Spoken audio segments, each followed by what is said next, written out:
Blood trickled down Ayanna Jackson's face as she clutched her swollen belly, collapsing onto the concrete. Above her, Officer Whitaker readied another strike. Neither noticed the smartphone recording from across the street.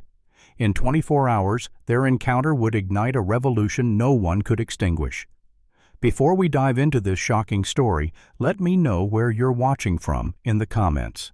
If you believe everyone deserves justice, regardless of their skin color, hit that like button and subscribe to see more stories that expose the truth others try to hide. Now let's see how a single moment of cruelty sparked a movement that would change a nation forever. The August sun beat down mercilessly on Charlotte, North Carolina, turning the city sidewalks into griddles that radiated heat through the soles of shoes. For Ayanna Jackson, 28 years old and 8 months pregnant with her first child, every step had become a deliberate act of determination. The elementary school teacher had walked this route to her prenatal appointments dozens of times before her hand instinctively cradling the swell of her belly as she navigated the 4 blocks from where she always managed to find parking.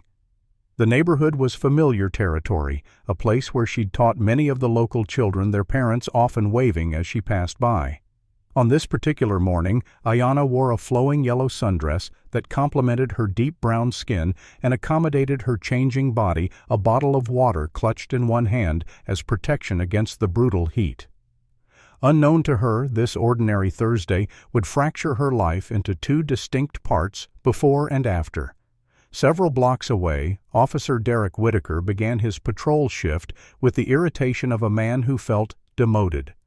At 37, the transfer to this precinct felt like a step backward punishment for what he privately considered appropriate use of force in his previous district. The department had moved him following the 3rd excessive force complaint that year, all filed by black citizens, all eventually buried under paperwork and procedural delays. Whitaker's personnel file contained warnings about his temperament that never resulted in actual discipline. His behavior protected by a system designed to shield its own. His new commanding officer had mentioned reports of suspicious activity in the area, code he understood to mean watching for black faces in spaces some considered they didn't belong. Whitaker's cruiser rolled slowly down the street, air conditioning blasting against the heat, his eyes scanning the sidewalks with practiced suspicion. When Ayanna felt the first wave of lightheadedness, she spotted a public bench and made her way toward it, grateful for the momentary respite. Pregnancy had turned simple tasks into endurance events, her doctor warning about the dangers of overheating and dehydration.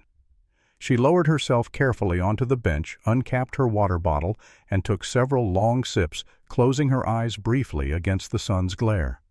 The sound of a vehicle slowing beside her caused Ayanna to open her eyes. Officer Whitaker had already exited his cruiser, hand resting casually near his holster as he approached. "Ma'am, I need to see some identification," he said without preamble, his tone making it clear this wasn't a request. Confusion flickered across Ayanna's face, but years of living as a black woman in America had taught her the choreography of these encounters. "Of course, officer," she replied, voice steady as she reached slowly for her purse. "May I ask what this is about?" Whitaker's posture stiffened at the question. "We've had reports of loitering and suspicious activity in this area. What are you doing here?" Ayanna explained about her pregnancy, the heat, and her doctor's appointment just 2 blocks away. Her identification now extended toward the officer. Several people slowed their pace on the opposite sidewalk, the scene drawing the cautious attention of passers-by. "I just needed to rest for a moment before continuing," she added, one hand unconsciously moving to her stomach as the baby shifted position. Something in this gesture seemed to trigger Whitaker's already simmering irritation. "Stand up," he ordered, handing back her ID with barely a glance. "This isn't a rest area. You can't just camp out wherever you want." Ayanna tried to comply, struggling slightly with the awkwardness of her pregnant body. "I'm sorry, officer. I'm just a bit lightheaded from the heat. I'll be on my way to my appointment." Across the street, college student Zoe Martinez had stopped entirely, an uneasy feeling prompting her to pull out her smartphone and begin recording. She'd seen enough viral videos to recognize the dangerous tension building in the officer's stance. "I said, stand up now." Whitaker repeated, his voice rising as Ayanna attempted to gather her purse and water bottle while maintaining her balance. "I'm trying, sir," she said, the calm in her voice beginning to fracture. "Please, I'm very pregnant and need to move carefully." Something in her reasonable tone seemed to infuriate Whitaker further. As Ayanna finally achieved her footing, he stepped toward her, invading her space. "You people always have excuses, don't you?" He said, the words carrying clearly to the growing number of witnesses. "Always think the rules don't apply to you." Ayanna took a step back instinctively, protecting her belly. "Sir, I don't understand what rules I've broken. I was just sitting for a moment." The shove came without warning, Whitaker's hand connecting with her shoulder with enough force to make her stumble. As she fought to regain her balance, his boot connected with her leg, sweeping her feet from under her. Ayanna fell hard, her hands unable to fully break her fall because of her instinct to protect her unborn child. Her head struck the concrete with a sickening sound, blood immediately welling from a gash above her eyebrow. From across the street, Zoe gasped but kept filming as Whitaker loomed over the fallen woman, rage distorting his features into something barely recognizable as human. "Resisting an officer," he spat, reaching for his handcuffs as Ayanna curled protectively around her belly, blood streaming down her face. "Maybe that'll teach you to follow instructions."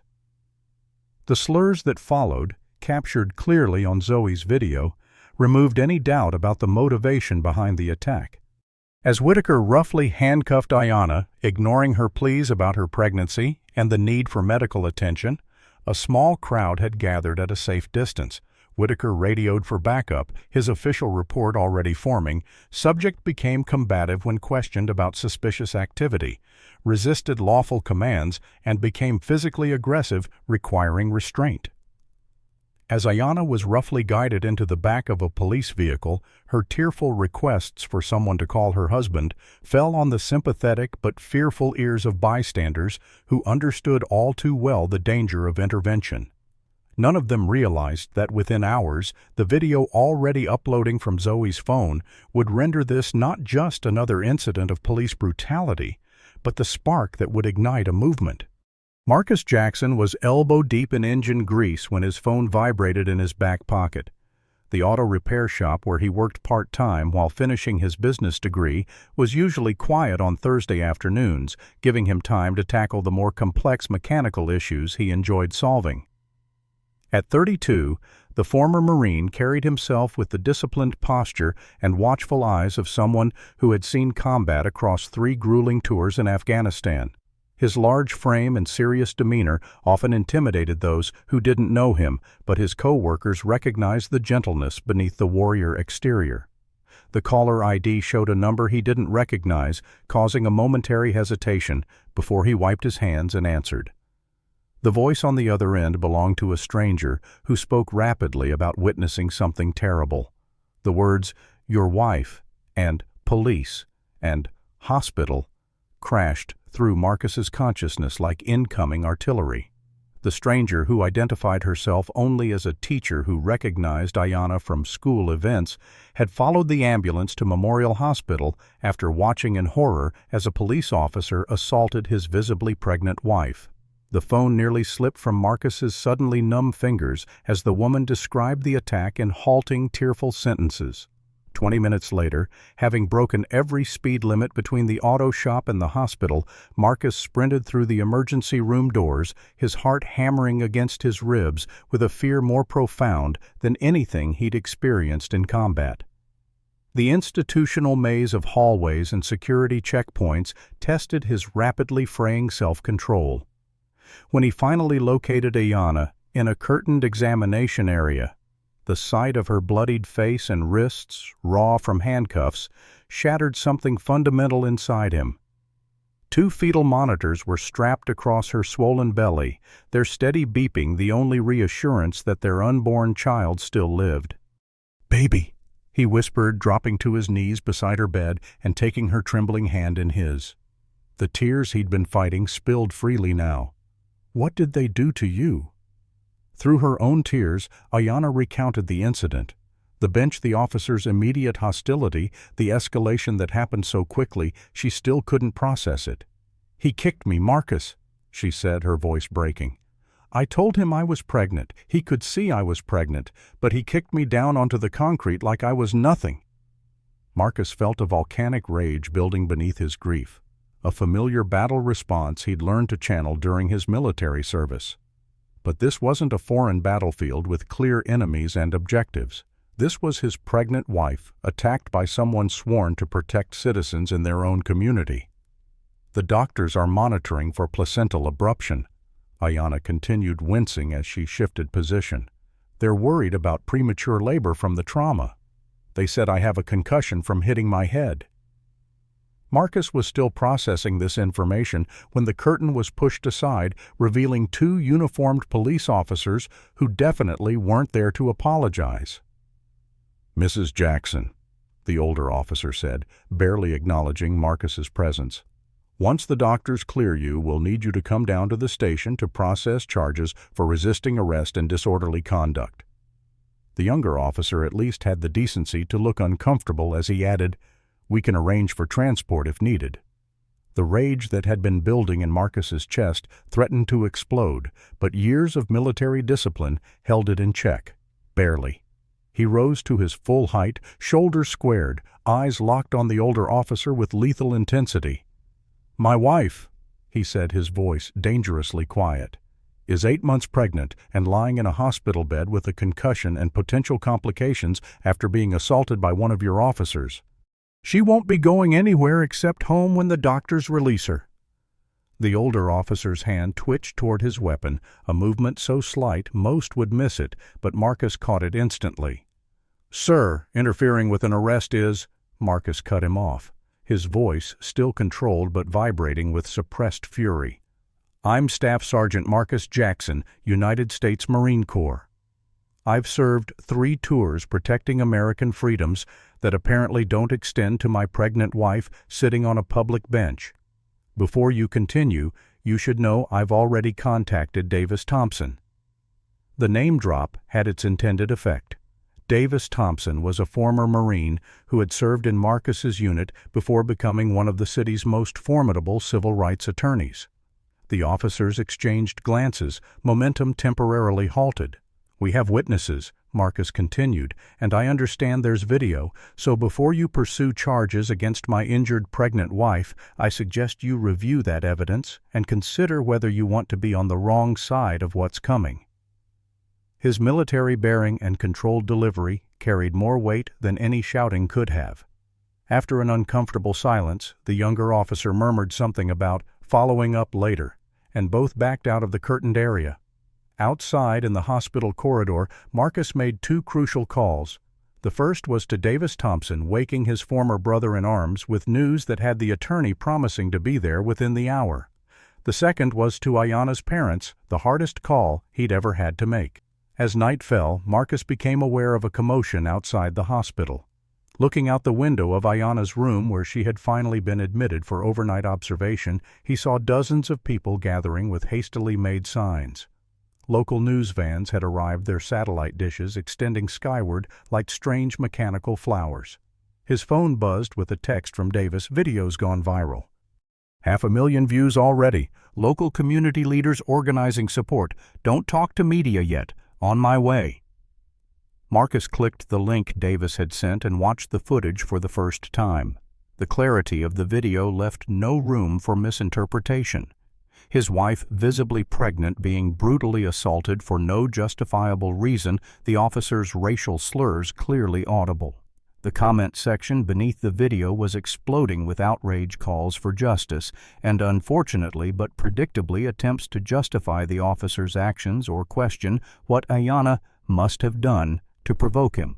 A notification alerted him to a statement from the Charlotte Police Department already claiming the video doesn't show the complete context of the interaction, and that Officer Whitaker had responded to threatening behavior from the subject. The familiar playbook of deflection and victim blaming was already in motion.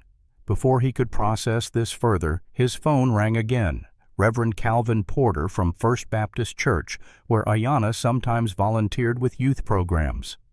The Reverend's deep voice carried both comfort and righteous anger as he explained that church members were among those gathering outside determined to ensure no further police intimidation occurred. "We're standing guard, son," the older man said firmly. "No one's taking your wife anywhere except home when she's ready." As he ended the call, a nurse entered with news that made Marcus's blood run cold. Officer Whitaker remained on active duty with the department, citing ongoing investigation before any potential disciplinary action.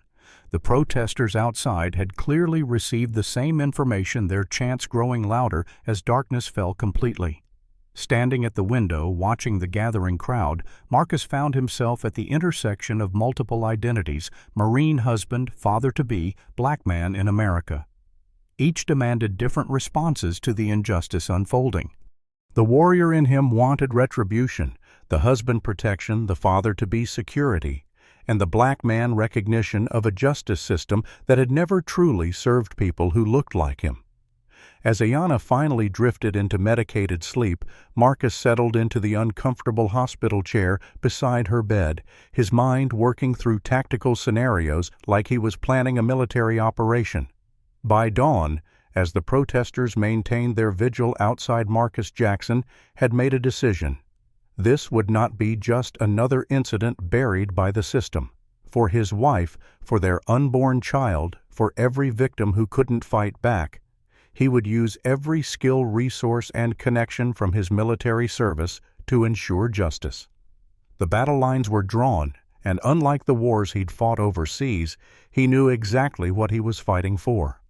Have you ever witnessed injustice so blatant it made your blood boil? Imagined what you would do if someone you loved became a victim of systemic racism. For the Jacksons, these weren't hypothetical questions, but their new reality. 3 days after Officer Whitaker's assault on Ayanna, the hospital room had transformed into a command center of sorts. Davis Thompson, his imposing frame now clad in an expensive suit rather than military fatigues, spread documents across the adjustable bed tray while Marcus paced the small room.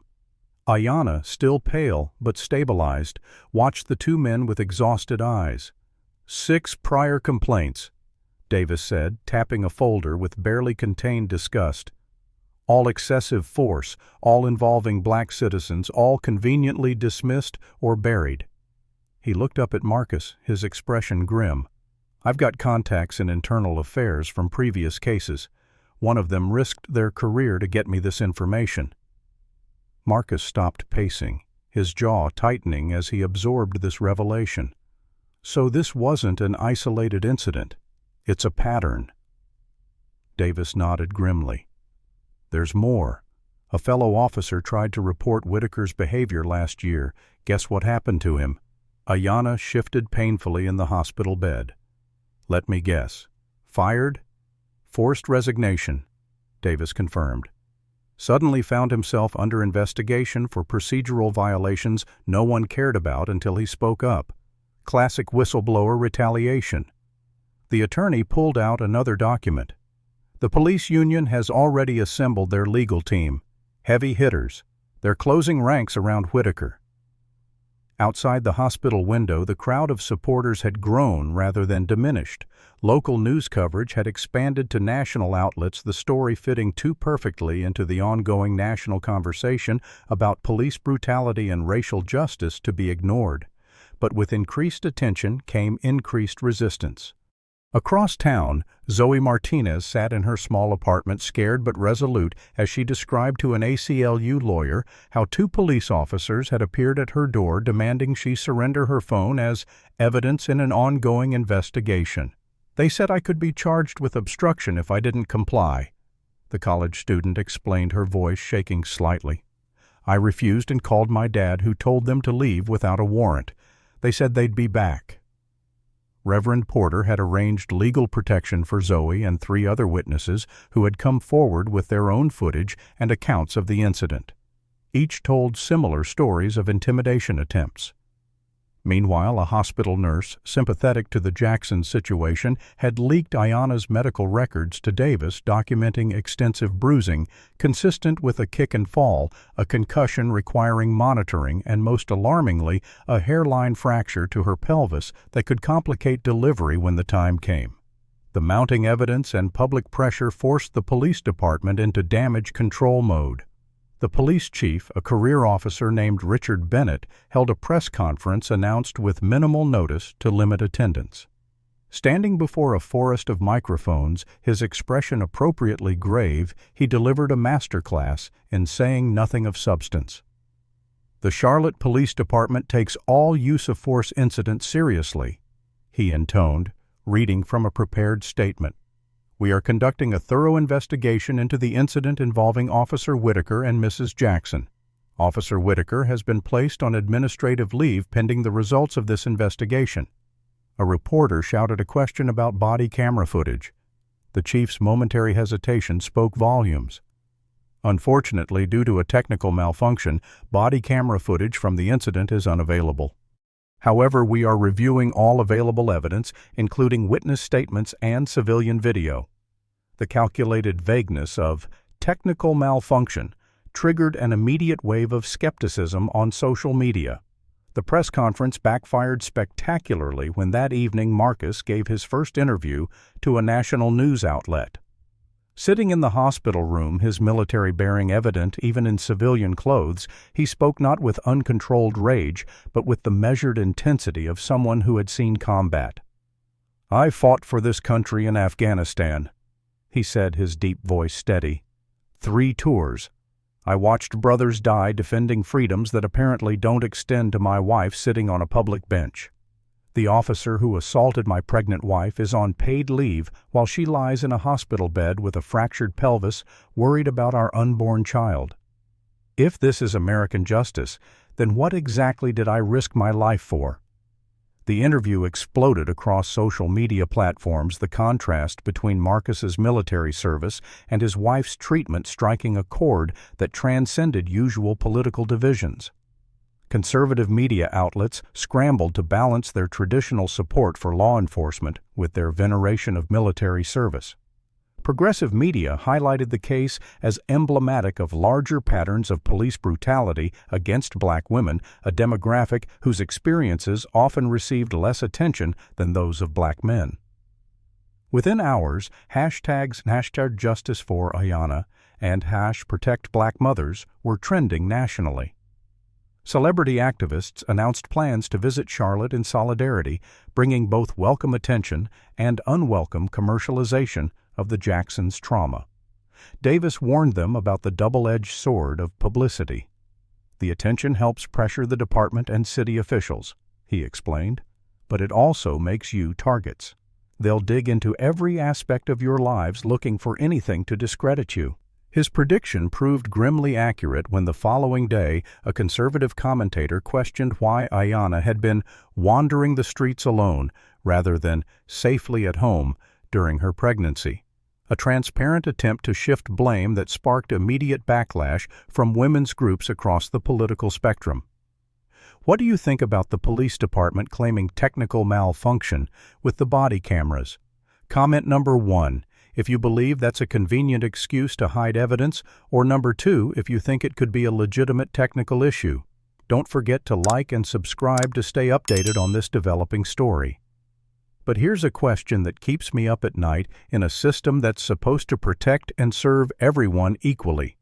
How many Officer Whitakers are out there hidden behind badges and protected by a culture of silence? Let's continue this story and find out just how deep this rabbit hole goes. The morning light filtered through the hospital blinds, casting striped shadows across Ayanna's bed as she carefully reviewed the discharge paperwork. After 5 days of monitoring, the doctors had determined that while she required continued care, she could recover at home with regular checkups. Marcus loaded her few belongings into a duffel bag, his movements efficient, but his attention divided, constantly scanning the room and hallway with the heightened awareness of someone expecting an attack. They had reason for caution. Overnight, the dynamics of their situation had shifted dramatically. The police union president, Gerald Franks, had appeared on multiple news programs portraying Marcus as an anti-police agitator exploiting an unfortunate incident. One particularly venomous segment included the phrase, "We don't know what Mrs. Jackson did before the cameras started rolling." Most disturbing was the emergence of anonymous sources who had leaked Ayanna's college records showing her arrest during a campus protest against tuition increases 7 years earlier. The charges had been dropped, but conservative media now framed her as no stranger to confrontations with law enforcement. The coordinated nature of the attacks suggested a strategic response rather than random backlash. "They're following the playbook," Davis had warned during his morning visit. "When you can't defend the action, attack the victim. Make the public question their sympathy." The attorney's prediction continued to unfold when Officer Whitaker himself appeared on a conservative talk show portraying himself as a dedicated public servant being sacrificed to mob justice. With practiced sincerity, he expressed regret for the unfortunate incident, while maintaining he had responded appropriately to perceived threats according to department training. Wow. The interview failed to mention the racial slurs captured on video or explain how a visibly pregnant woman represented a threat requiring physical force. As Marcus helped Ayanna into a wheelchair for hospital discharge, his phone buzzed with alerts about threats against the family posted in online forums. Their home address had been shared in police-supporting social media groups. Davis had already arranged temporary housing and private security, anticipating exactly this development. The attorney had warned them, "This isn't just about one officer anymore. The entire system feels threatened by your case. They'll use every tool available to make you back down." The truth of this assessment became painfully clear when they arrived at their modest 2-bedroom home to collect essential belongings before relocating to a secure location. The small front yard where Ayanna had carefully tended a vegetable garden was now defaced with racist graffiti. Their mailbox had been smashed, windows broken. Inside, though nothing appeared stolen, dresser drawers had been upended. Family photos smashed. Marcus guided his sobbing wife back to the car, his face a stone mask concealing the rage burning inside him. That same evening, hospital security thwarted an attempt by an armed man to access the maternity floor where Ayanna had been recovering. The man fled before police arrived, but security cameras captured images of someone wearing clothing with a thin blue line emblem. Davis discovered that surveillance footage from businesses near the site of Ayanna's assault had mysteriously disappeared when he attempted to subpoena the recordings. City officials, meanwhile, had privately contacted hospital administration expressing concerns about the ongoing protests disrupting hospital operations, a thinly veiled attempt to pressure them into discharging Ayanna regardless of medical recommendations. The coordinated effort to intimidate the Jacksons and undermine their credibility continued across multiple fronts. Yet for every escalation from official channels, the community response intensified.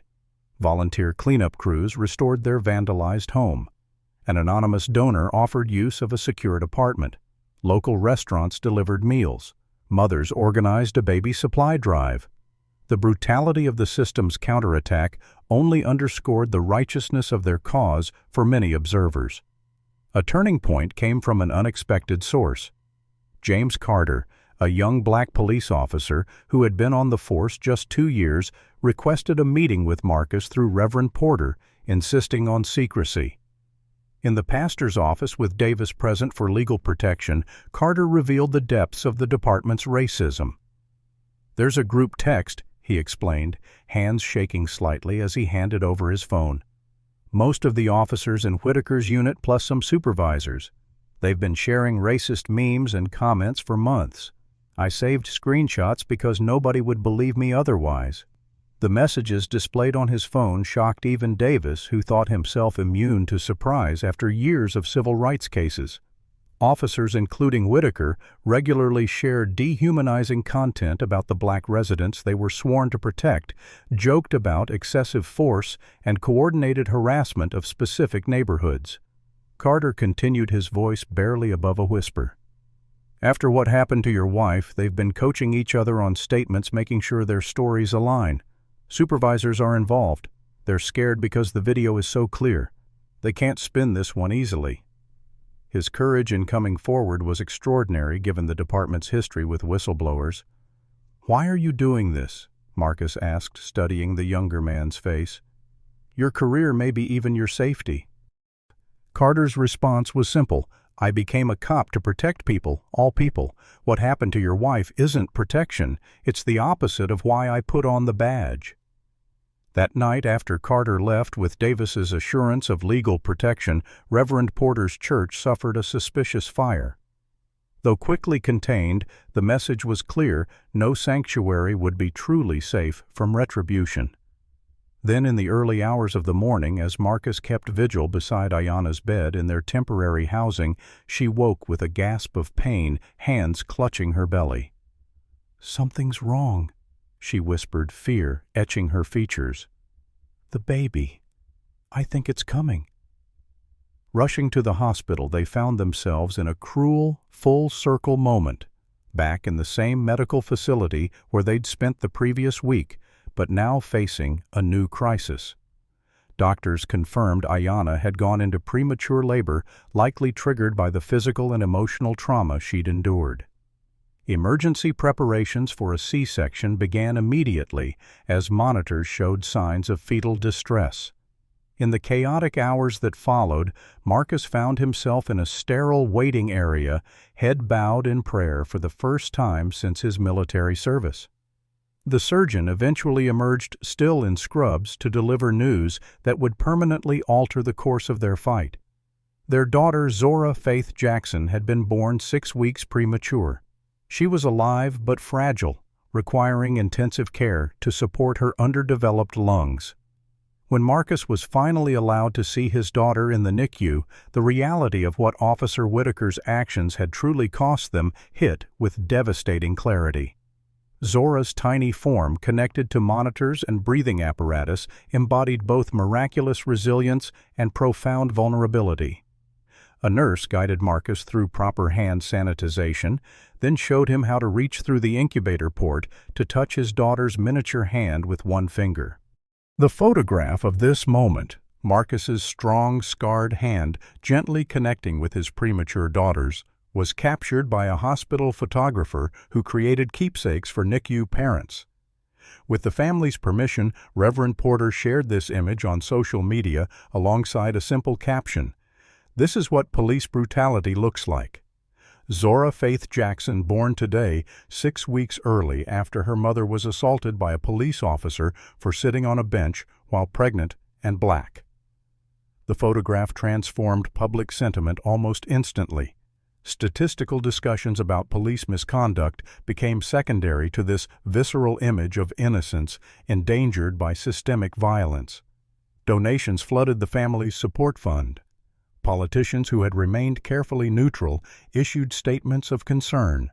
The photograph of Marcus and Zora's touching hands became the defining image of a movement that had found its most powerful symbol, not in scenes of violence, but in its heartbreaking consequences.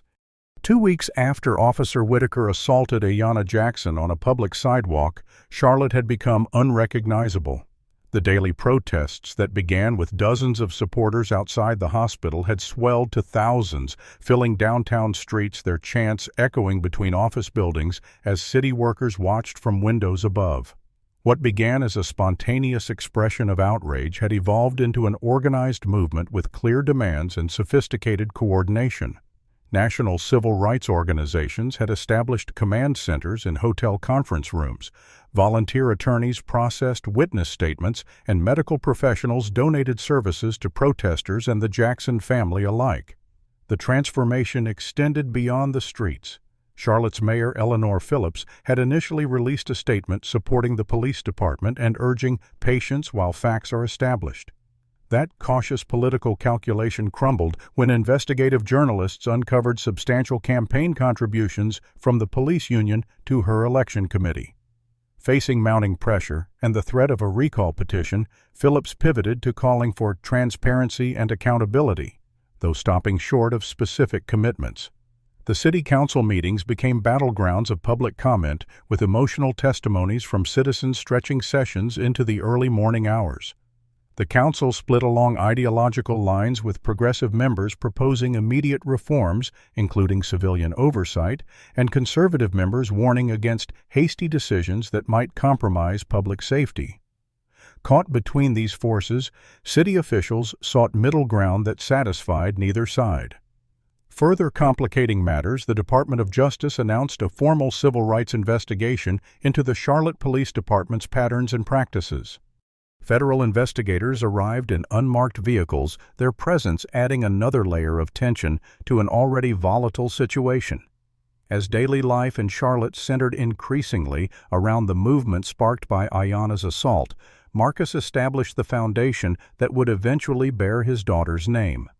Operating initially from a church basement office provided by Reverend Porter, the Zora Faith Foundation focused on police accountability and support for victims of law enforcement misconduct.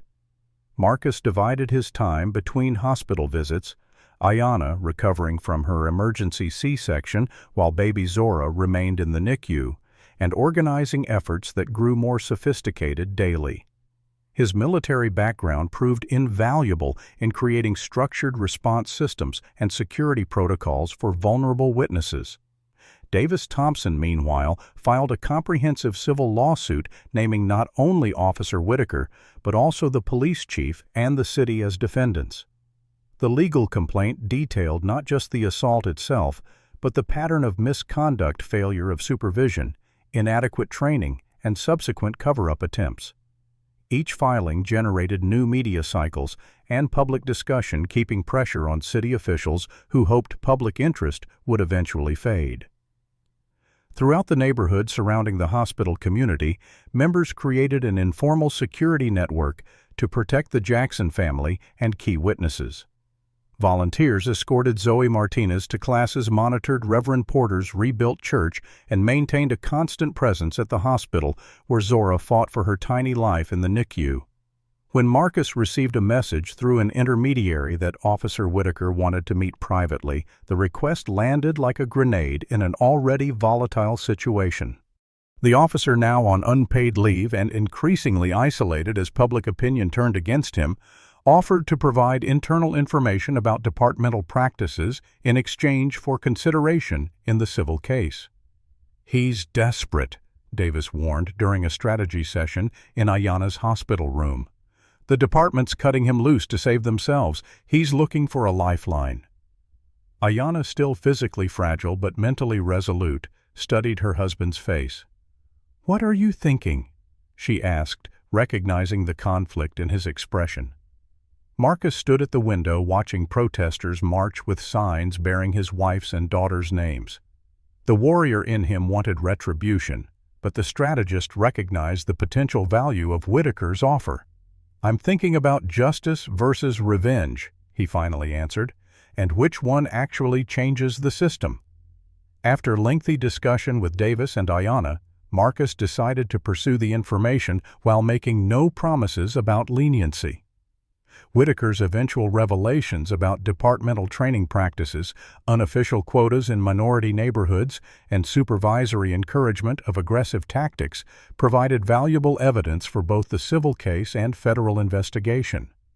Outside official channels, the movement's economic strategy began showing results.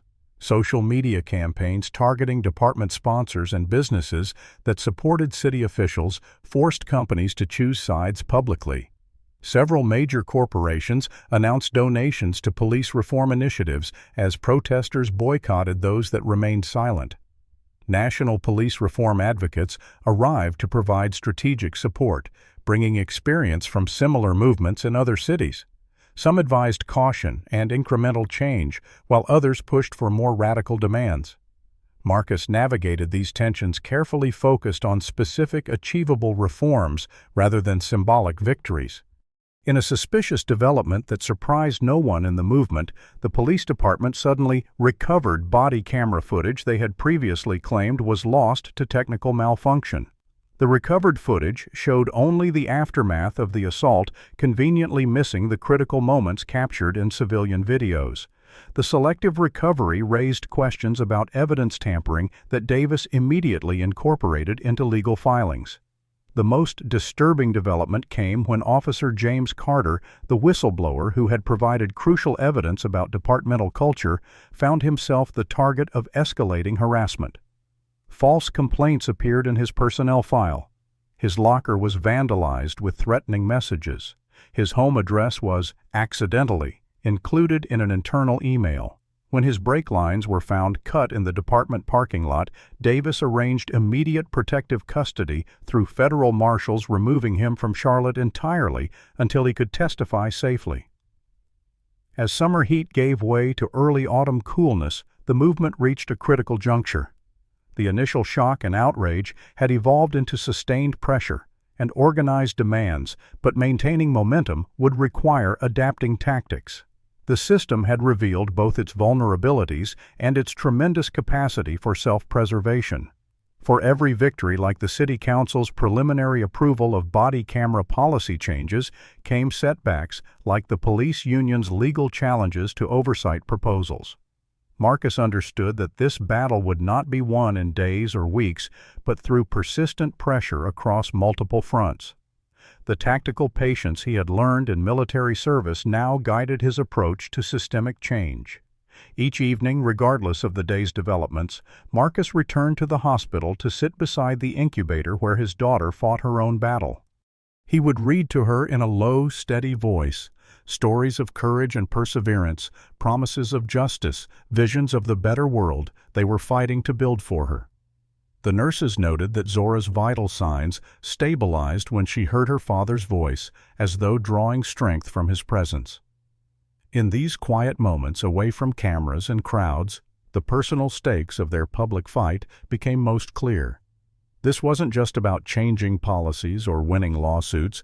It was about creating a world where his black daughter could sit on any bench in any city without fear of what a badge and uniform might do to her. It was about transforming the American promise from rhetoric into reality, not just for the Jacksons, but for every family like them. What would you do if the entire system conspired to silence you? How would you respond when the institutions meant to deliver justice become the greatest obstacles to obtaining it? These questions confronted the Jacksons as their movement entered its third month. Comment number 1. If you believe the justice system treats everyone equally, regardless of race. Or number 2, if you think systemic racism continues to influence outcomes. Like and subscribe to follow this story to its conclusion, because what happened next reveals just how deeply entrenched the problems really are. The district attorney's press conference was scheduled strategically, late Friday afternoon, when news coverage typically waned for the weekend. Simon Richardson, a career prosecutor with close ties to law enforcement, stood before a forest of microphones with the carefully crafted expression of a man performing concern while delivering disappointment. After thorough review of all available evidence, he announced, reading from a prepared statement, "This office will charge Officer Derek Whitaker with misdemeanor assault. While the video footage is disturbing, we must apply the law as written, not as we might wish it to be." The announcement sent immediate shockwaves through the community. Misdemeanor assault, not felony assault on a pregnant woman, not civil rights violations, not official misconduct. The charge carried a maximum penalty of 60 days in jail, which would likely be reduced to probation for a first-time offender. In practical terms, Officer Whitaker would face minimal consequences for an attack that had forced a premature birth and hospitalized 2 victims. Davis Thompson received the news in his office, surrounded by the case files that had consumed his professional life for months. His immediate call to Marcus contained no sugarcoating. They're hoping to placate the public with token charges while protecting the system. Richardson's up for re-election next year and can't afford to alienate police support. The attorney's prediction about public reaction proved accurate. By nightfall, the largest protest yet had assembled outside the district attorney's office, with similar demonstrations erupting in cities nationwide as the story maintained its grip on national consciousness. Yet even as public pressure intensified, institutional resistance hardened. The Internal Affairs investigation released its findings the following Monday, clearing Whitaker of policy violations. According to their report, he had reasonably perceived a threat and responded with appropriate force given the totality of circumstances. Conclusions that defied the clear video evidence but aligned with departmental self-protection. Media coverage began shifting subtly as days of protest stretched into weeks. News directors, sensing audience fatigue with the story, reduced coverage time. Editorial decisions increasingly framed the movement in terms of disruption rather than underlying justice concerns. Conservative commentators highlighted Marcus's growing public profile as dangerous and questioned the movement's funding sources, suggesting outside agitators rather than genuine community sentiment. City officials, sensing the potential shift in public attention, proposed a modest settlement with strict non-disclosure requirements. The offer, $500,000 with the condition that the Jacksons never discuss the case publicly, was rejected before Davis had finished reading it aloud. "They're not buying our silence," Ayanna said firmly, sitting in a rocking chair beside Zora's incubator. Though recovering physically, she struggled with post-traumatic stress symptoms and anxiety attacks triggered by police sirens or unexpected movements in her peripheral vision. The psychological impact of the assault compounded the normal stresses of new motherhood and concern for her premature daughter's fragile health. Marcus faced his own battles as movement leadership consumed every waking hour. Sleep came rarely and brought nightmares that merged combat memories with images of Ayanna falling on the sidewalk. The auto shop had held his position, but unpaid leave stretched the family's finances to breaking point despite donations. Each interview and public appearance required careful preparation, with Davis knowing that a single misstep could be weaponized against their cause. The hospital, caught between protesters supporting the family and officials applying pressure, began suggesting that baby Zora might receive equally excellent care at another facility, a transparent attempt to remove the movement's emotional center from their premises. Throughout this period, Davis worked methodically to uncover the full extent of the system's response. Through careful investigation, he discovered evidence of coordination between police leadership, the district attorney's office, and certain media outlets to undermine the movement. Internal emails obtained through public records requests revealed talking points distributed to sympathetic journalists. Off-the-record briefings framed the Jacksons as opportunists rather than victims seeking justice. The systemic nature of the resistance confirmed what many in the movement had always known. This was never about one officer or one incident, but about challenging power structures designed to protect themselves at all costs. Amidst these challenges, Officer James Carter provided the breakthrough they desperately needed. From his protective custody location, the whistleblower gave Davis access to encrypted departmental communications, revealing a coordinated cover-up orchestrated at the highest levels. The messages showed supervisors coaching officers on testimony evidence being selectively preserved or destroyed, and explicit discussions about protecting the department's reputation regardless of facts. Simultaneously, 3 additional officers came forward with accounts of Whitaker's history of targeted harassment of black residents. Though unwilling to publicly identify themselves due to fear of retaliation, their testimony to federal investigators corroborated Carter's evidence about departmental culture.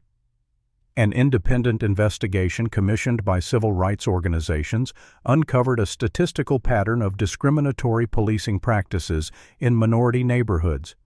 The data showed black residents were significantly more likely to experience use of force, receive citations, rather than warnings and face arrest for offenses that typically resulted in verbal cautions for white residents in similar circumstances.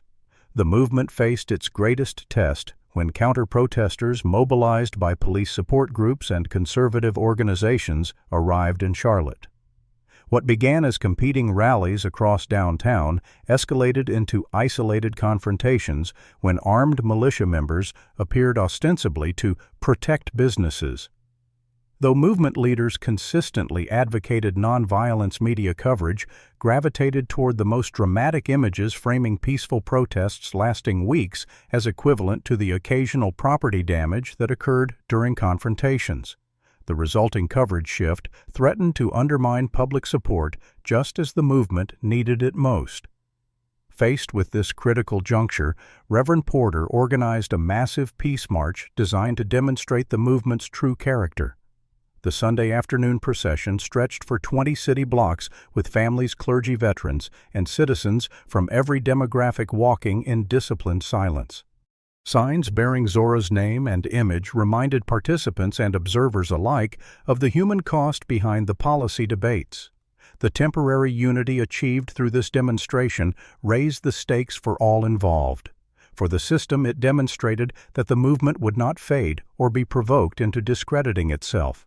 For movement leaders, it confirmed the necessity of maintaining moral high ground while pursuing substantive rather than symbolic change.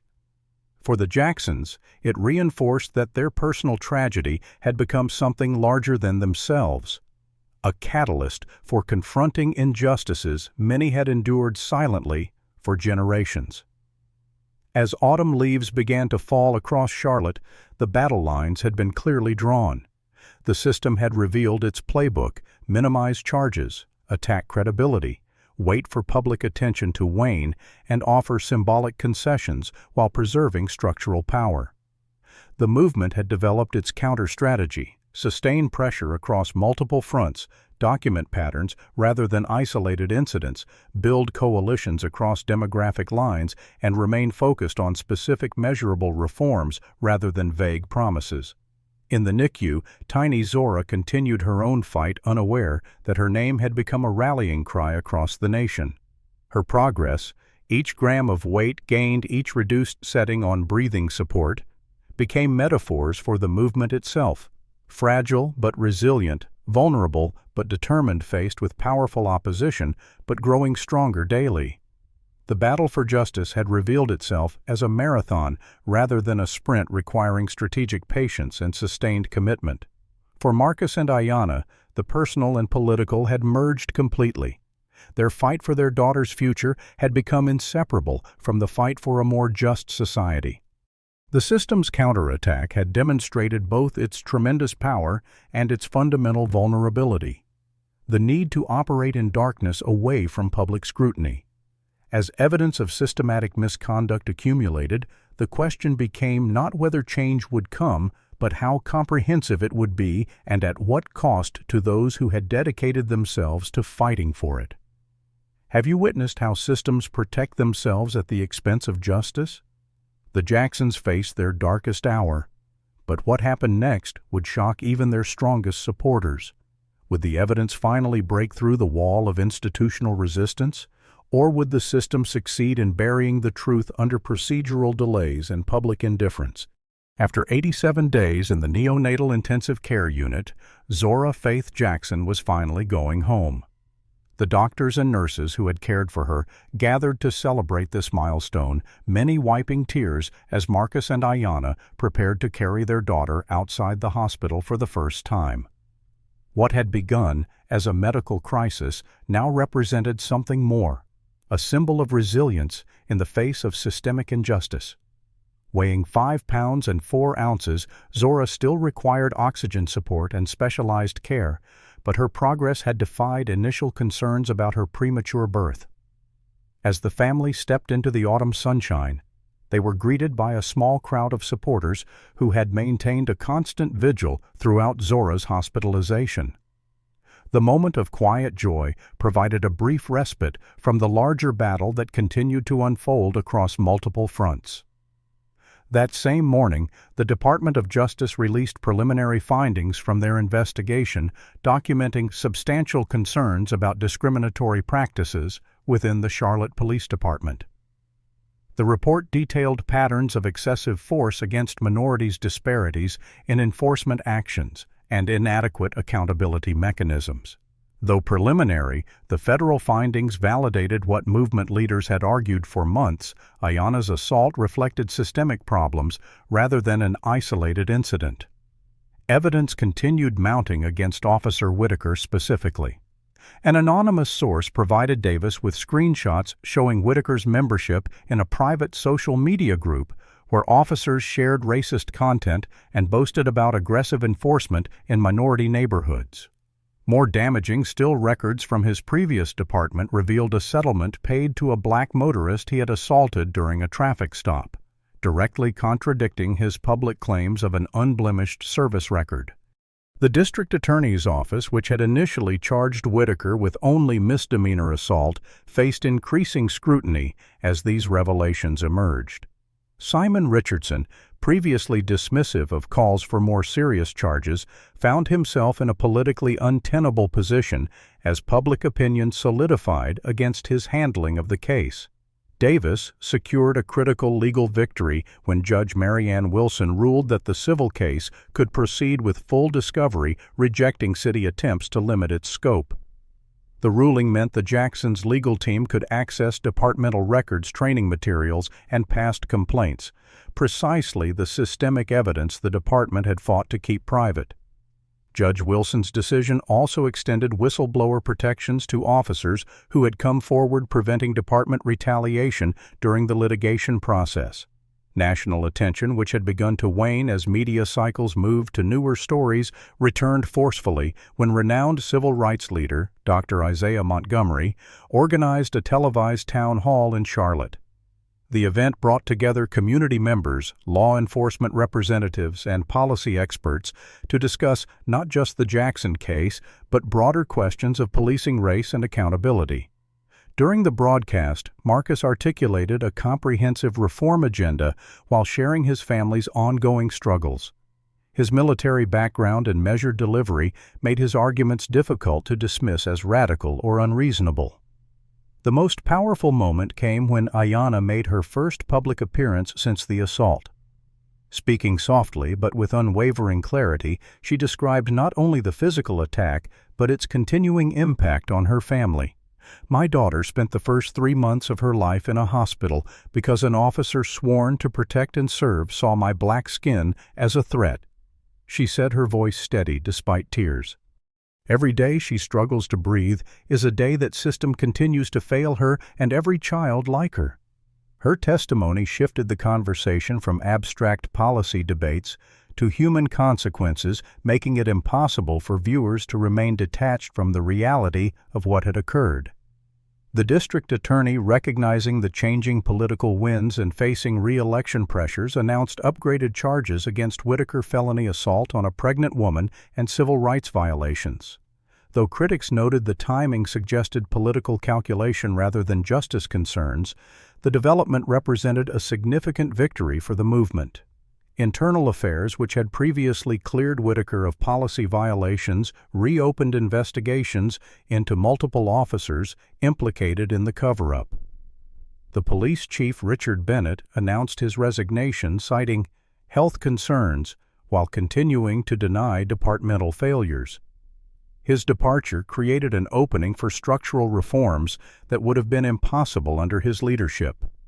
City leadership, sensing both the public mandate and the legal vulnerability exposed by federal findings, proposed a comprehensive reform package including civilian oversight with subpoena power, mandatory body camera activation with penalties for non-compliance, revised use of force policies, emphasizing de-escalation, implicit bias training requirements, and transparency measures for complaint processes. The proposal marked a dramatic shift from the incremental approaches previously offered. Marcus, advised by Davis and community leaders, recognized both the victory and the danger of symbolic rather than substantive change. "Words on paper don't protect black bodies on sidewalks," he noted during a strategy session with movement leadership. "Implementation and enforcement determine whether these changes matter." The movement entered a new phase focused on ensuring reforms translated into practical changes rather than administrative gestures. The Jackson family, meanwhile, established their new normal at home. Ayanna, still recovering from both physical and psychological trauma, found purpose in documenting their experience for future advocacy work. Marcus balanced movement leadership with the immediate needs of his wife and daughter often working from home to remain present for critical medical care. Their modest house became both sanctuary and unofficial headquarters, with security systems donated by supporters protecting them from continuing threats. Baby Zora, unaware of her symbolic importance to a national movement focused on the developmental milestones her premature birth had delayed. Each achievement, grasping a finger, sustaining eye contact, improved breathing, was celebrated not just as personal progress, but as affirmation of the resilience her parents fought to protect.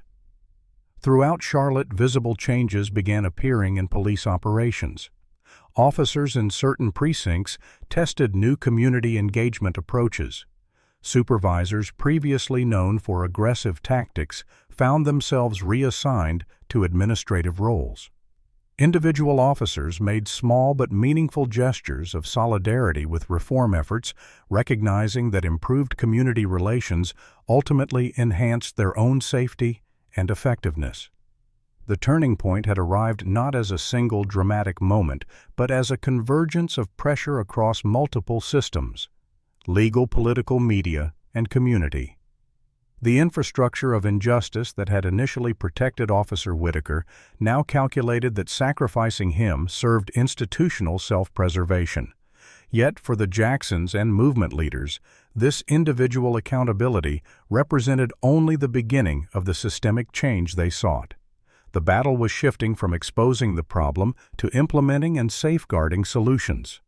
As autumn deepened toward winter, the family celebrated their first major holiday with Zora at home rather than in the hospital. The gathering included not just extended family, but key figures from the movement that had become their extended community: Reverend Porter Davis Thompson, Zoe Martinez, Officer Carter briefly emerged from protective custody, and dozens of supporters who had maintained vigils, organized protests, and sustained pressure when official channels failed. The celebration represented not victory, but progress, acknowledgement of distance traveled, and challenges still ahead. For Marcus and Ayanna, watching their daughter thrive despite the circumstances of her birth provided both motivation and metaphor. The systems that had failed them remained powerful, but no longer unchallenged. The path to justice had revealed itself as neither straight nor short, but they had found the strength to walk it together, not just for themselves, but for every family facing the same institutional barriers to their fundamental rights. As night fell and guests departed, Marcus stood at his daughter's crib watching her peaceful sleep. The journey from that bloody sidewalk to this quiet moment had transformed not just their lives, but an entire community's understanding of what justice required and what collective action could accomplish. Tomorrow would bring new challenges: the criminal case implementation battles, opposition from entrenched interests. But tonight, in the simple miracle of his family safe under one roof, Marcus found the renewal he needed to continue the fight. Winter descended on Charlotte with unseasonable bitterness, the cold seeping through windows and chilling courtroom benches where supporters gathered daily to witness State v. Whitaker unfold. Despite multiple attempts by the defense to delay proceedings, the criminal trial had finally begun 6 months after the sidewalk assault that changed everything. Inside the imposing granite courthouse, Officer Derek Whitaker sat with a team of attorneys provided by the police union, his expression carefully neutral as prosecutors outlined the case against him. The district attorney's office, responding to intense public pressure, had assigned their most experienced prosecutor, Sandra Mitchell, though observers noted her limited experience with police misconduct cases specifically. Mitchell's opening statement juxtaposed the ordinary nature of Ayanna's prenatal appointment journey with the extraordinary violence that interrupted it. Mrs. Jackson, visibly pregnant and simply resting on a public bench, encountered not protection but predation from an officer sworn to serve the public, she told the jurors, her voice steady and measured. The evidence will show that Officer Whitaker's actions were not just excessive but targeted, not just improper but malicious. The defense strategy emerged immediately through attorney Richard Hoffman's response portray Whitaker as a dedicated officer making split-second decisions in a dangerous profession.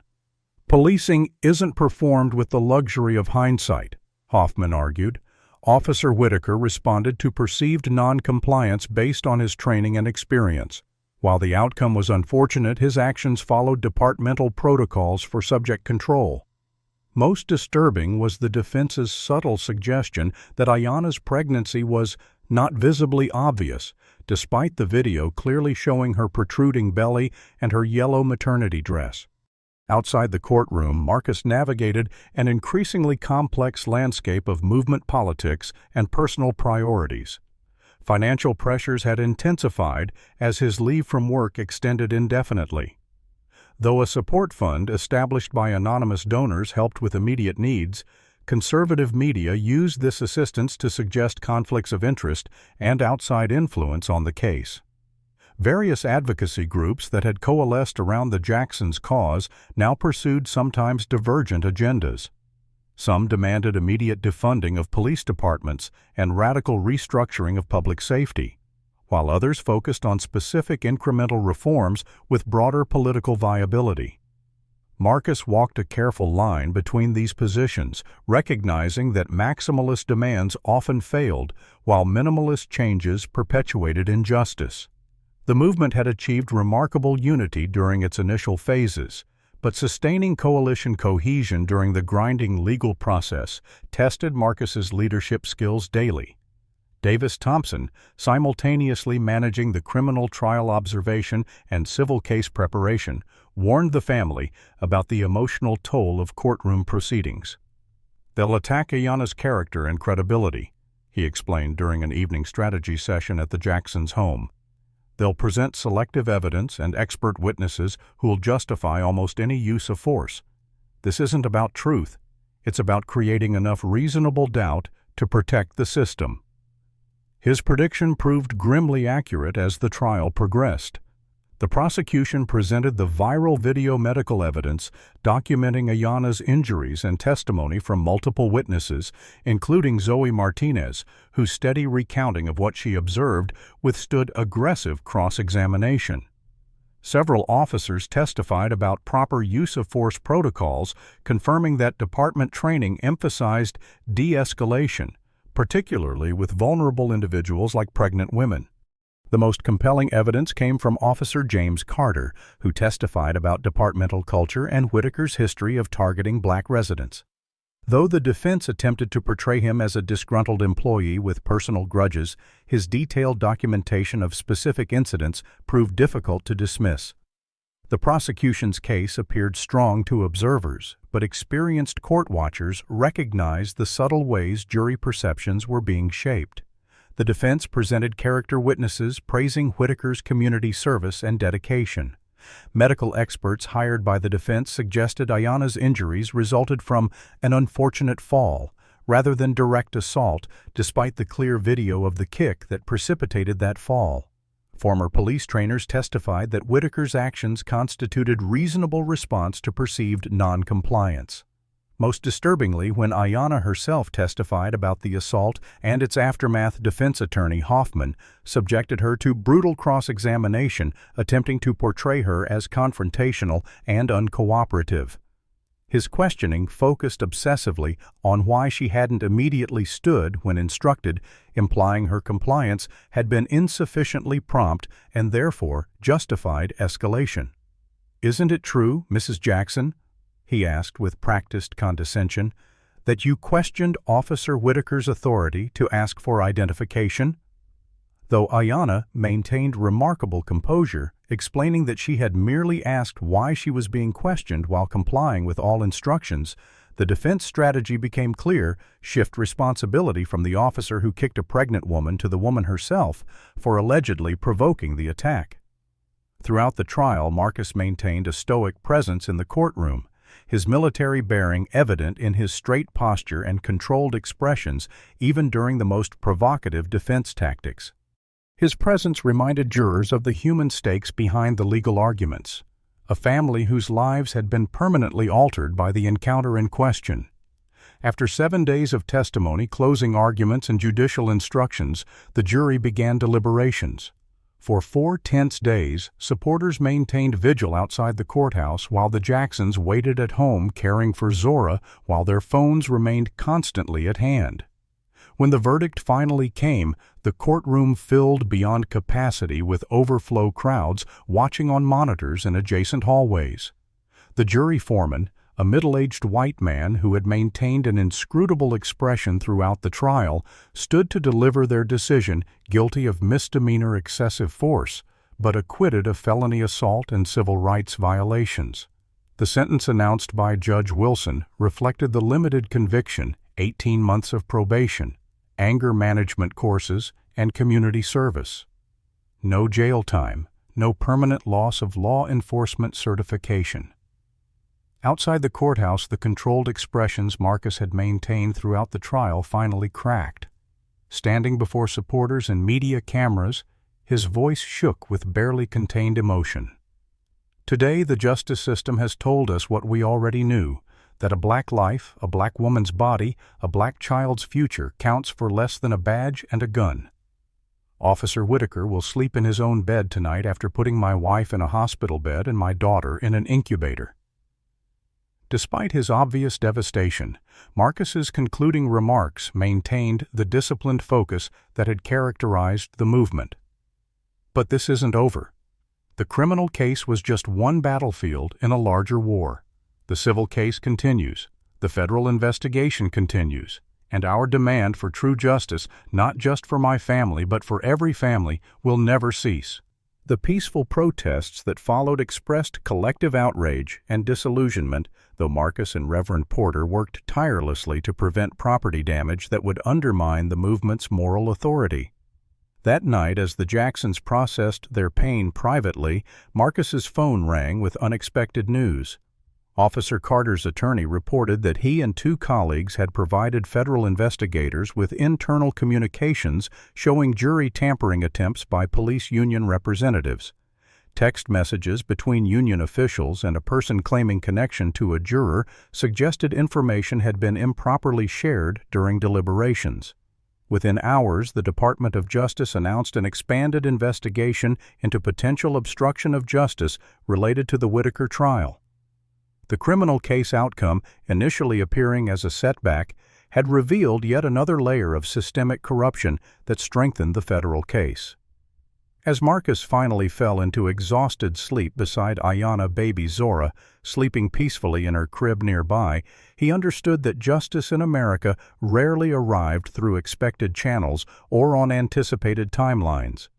The verdict represented not an endpoint, but another turning point in a journey that had already transformed their family, their community, and increasingly a nation forced to confront the gap between its promises and practices. Tomorrow would bring new strategies, new battlefields, and renewed determination. The system had revealed both its tremendous power to protect its own and its vulnerability to sustained strategic pressure across multiple fronts.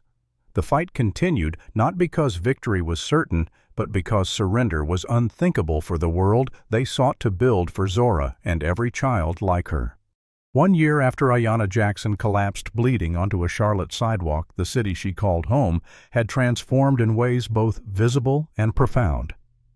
The anniversary arrived on a perfect spring day sunshine, warming the faces of hundreds gathered in the park, now named for Zora Faith Jackson. The dedication ceremony represented not just commemoration, but celebration of hard-won changes still unfolding. Marcus stood at the podium, his daughter balanced securely on his hip, surveying the community that had become an extended family through shared struggle. A year ago today, he began, his deep voice carrying across the attentive crowd. A single act of brutality revealed a system designed to protect power rather than people. We stand here today not because that system surrendered easily, but because countless individuals refused to accept injustice as inevitable. The journey to this moment had followed no predictable path. The civil case against Officer Whitaker, the police department, and city officials had resulted in a historic settlement 3 months earlier. Beyond the financial compensation, which established trust funds for Zora's education and medical needs, The agreement mandated structural reforms with independent monitoring mechanisms. A civilian oversight board with genuine investigative powers now reviewed all use of force incidents with authority to subpoena records and testimony. Body cameras became mandatory during all civilian interactions with tampering treated as evidence of misconduct. Implicit bias training, de-escalation protocols, and community policing initiatives were implemented with measurable benchmarks rather than vague promises. The federal investigation had produced even more consequential results. Criminal charges against Whitaker and 4 supervisors involved in the cover-up resulted in convictions carrying significant sentences. The investigation expanded to 3 neighboring departments where similar patterns of abuse emerged. Most significantly, the Department of Justice established a consent decree requiring comprehensive reforms under federal monitoring for a minimum of 5 years. Officer James Carter, whose courage in coming forward had proven crucial to both cases, now led a new association of officers committed to ethical policing and accountability. The organization provided support systems for those reporting misconduct, challenging the blue wall of silence that had protected abusive officers for generations. Ayanna, seated beside the podium with Reverend Porter and Davis Thompson, watched her husband with quiet pride. Her own healing journey continued daily. Physical therapy had addressed the lingering effects of her injuries, but the psychological trauma required more nuanced treatment. Still, she had found her voice as an advocate, establishing a support network for victims of police violence that focused particularly on the often overlooked experiences of Black women. Baby Zora, now a thriving 1-year-old despite her premature birth, represented both the human cost of systemic injustice and the resilience that drove the movement forward. The developmental challenges resulting from her premature birth required ongoing therapies, but each milestone achieved, her first steps just weeks earlier, her expanding vocabulary, her infectious laugh, reminded everyone of why the fight mattered beyond policy debates. The Jacksons had received numerous book and movie offers documenting their experience, but declined them all, establishing instead a foundation supporting police reform initiatives and maternal health in underserved communities. Their decision reflected a consistent understanding that their personal story mattered primarily as a window into systemic issues affecting countless families without the spotlight of national attention. Reverend Porter's church had become a national center for reconciliation and justice work, hosting training programs for both community activists and progressive law enforcement leaders seeking models for genuine reform. The viral video that captured Ayanna's assault, now served as required viewing in police academies nationwide, presented not as sensationalism, but as a case study in how quickly public trust could be shattered and how difficult its restoration proved. Throughout Charlotte, visible changes reflected deeper transformations in progress. Community review sessions allowed residents to provide input on policing priorities in their neighborhoods. Officers walked regular beats building relationships rather than merely responding to crises. School resource officer programs had been redesigned with restorative justice principles rather than criminalizing minor infractions. The police department, under new leadership selected with community input, still faced challenges and resistance from traditionalists, but the trajectory toward accountability had been established through structural rather than merely symbolic changes. As Marcus concluded his remarks at the park dedication, he invited Ayanna and Zora to join him at the podium. Together they unveiled a simple plaque that read, "Zora Faith Jackson Park, where a community found its voice and vision for justice." The crowd's applause washed over them, a moment of collective affirmation that their shared sacrifices had created tangible change. Later that afternoon, as the official ceremonies concluded, Ayanna walked confidently down the same sidewalk where she had been assaulted a year earlier. Zora secure in her stroller, Marcus at her side. A new officer on community patrol, part of the Reform Department's Neighborhood Engagement Initiative, greeted her respectfully by name, one of many small interactions that measured progress more accurately than policy documents. Across the street, a community-created mural depicted the journey from violence to justice, its images illustrating both painful history and hopeful future. The Jacksons paused before it, recognizing many of their experiences rendered in vibrant colors. "Do you think it will last?" Ayanna asked softly, the question encompassing far more than the mural itself. Marcus considered carefully before answering. His military experience and the past year had taught him to be neither naively optimistic nor defeatist about institutional change. "Not without constant vigilance," he finally replied. "Systems don't transform permanently from single victories. They evolve through sustained pressure and cultural shifts." He squeezed her hand gently. "But something fundamental has changed. Not just policies, but perspectives.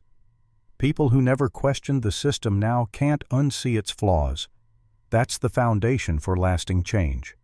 As they continued their walk home, neighbors waved and called greetings. The simple normalcy of the moment, a family strolling their neighborhood without fear, represented the most basic right they had fought to secure. While acknowledging that true transformation remained ongoing work, the Jacksons found peace in knowing their trauma had created space for healing, not just for themselves, but for a wounded nation finally confronting its deepest injustices. Their daughter would grow up in a community forever changed by the movement that began with her mother's fall and her father's refusal to accept that injustice as inevitable. The revolution sparked by a sidewalk encounter continued not in dramatic confrontations, but in the daily work of building systems worthy of the citizens they served, a legacy more meaningful than any verdict or settlement could provide. What would you do if you witnessed injustice happening right before your eyes? Would you have the courage to stand up like Zoe did with her camera or fight for change like Marcus and Ayanna? Their story reminds us that real change starts with individual actions that grow into movements. If this story moved you, please hit like and subscribe to support more content that shines a light on important social issues. Share this video with someone who needs to hear this message of resilience and hope. And leave a comment below telling us what justice means to you personally. Thank you for joining me on this powerful journey. Remember that wherever you are, you have the power to stand up for what's right even when the system seems stacked against you. The story of the Jacksons reveals profound truths about justice in America. First, systemic change requires sustained pressure across multiple fronts: legal, political, media, and community mobilization. No single approach can dismantle entrenched systems of oppression.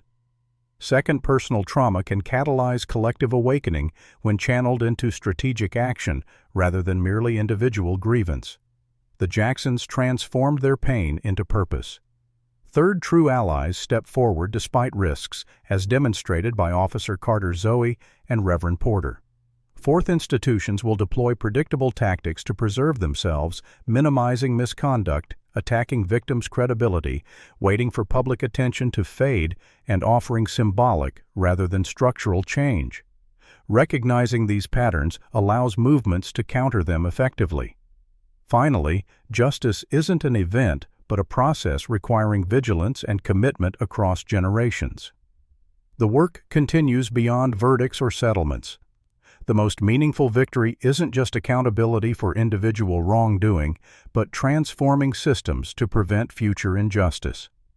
By standing firm in their dignity, despite attempts to dehumanize them, the Jacksons reclaimed not just their personal power, but helped create pathways for others to do the same. What moments in this story resonated most deeply with you? The sidewalk assault, Marcus's military discipline redirected toward justice, baby Zora's fight in the NICU, or perhaps the community coming together to protect a family. The system failed. Share your thoughts in the comments below. If you believe everyone deserves equal treatment under the law regardless of their skin color, hit that like button to help this story reach more viewers. Subscribe to see more powerful stories that expose difficult truths while offering hope for meaningful change. And please share this video with someone who might need to hear that standing against injustice isn't futile, that ordinary people can create extraordinary transformation when they refuse to accept the unacceptable. Thank you for witnessing this journey with me. May we all find the courage to be the change our communities need, one sidewalk, one courtroom, one policy at a time.